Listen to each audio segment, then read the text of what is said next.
Hi, my name is Jan Erickson. I'm from Colorado Springs, Colorado, and we manufacture women's outer apparel in the United States.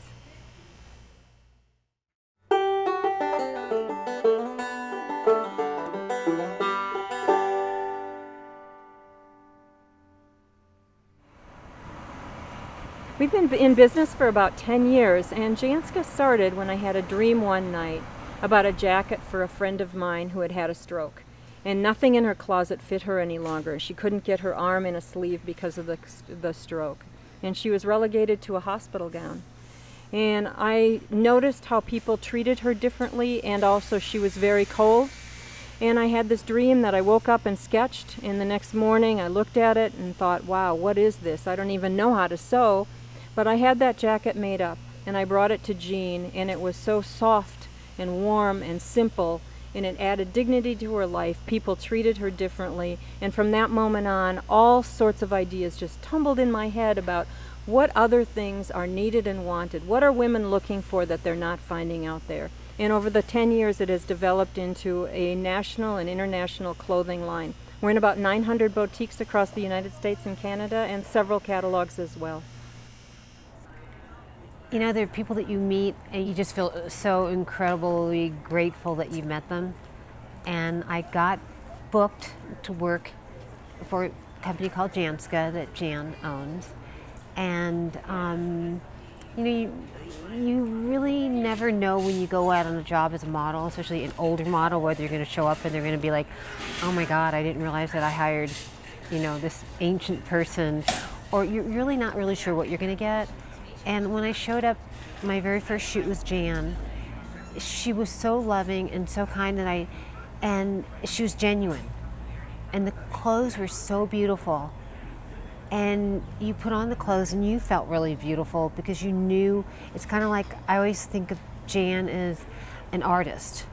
And if I have a painting on my wall, I always like to know about the artist. And if it's not somebody who you think is a very good person, I wouldn't hang it on my wall. But when I wore Jan's clothes, I know that the person that designed it and the person that manufactured it is such a great person. So I just always feel good when I wear her stuff. We operate here with some very core values that came from those core values of how to treat Jean and how Jean was treated.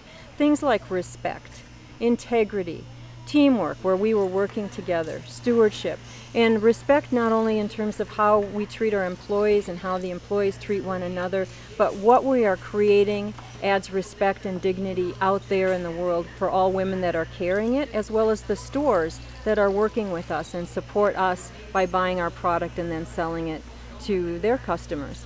It's very important for us to have a made in USA, American milled factory where we are we're adding manufacturing jobs all the time, and we are delivering a quality product at a reasonable price, all made right here in the United States.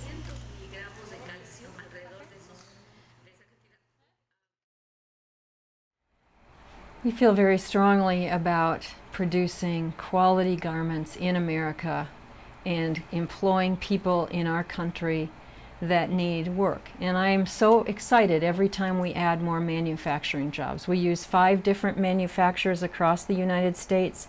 We're adding a new one right now in Washington, and we manufacture here ourselves. Our employees are so important to us, the quality that we do, because it's made in America. People need to be willing to pay a little higher price, but that's the right thing to do, to be able to support our own workers.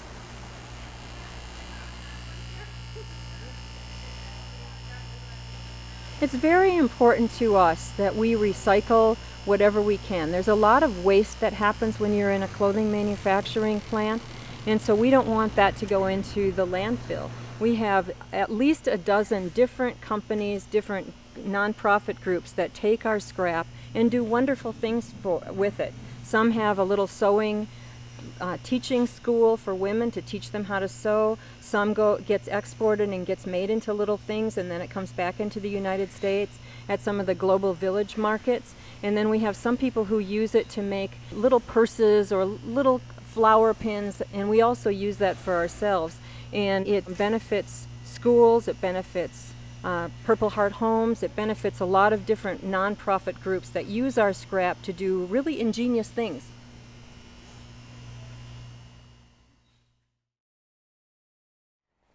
I grew up in a family that was multiracial. It was an international family. My parents adopted people from other countries. We also had a lot of people in our home that needed a place to stay. So we had foster kids and other kids in the house. And my parents just had that principle, because they had lost their parents at an early age, that everybody needed to feel like they belonged. And so I think through their actions, they taught me to look outside and say, what can I do to help? How can I be of service? And that's the way they lived their life, and I'm glad some of it rubbed off on me.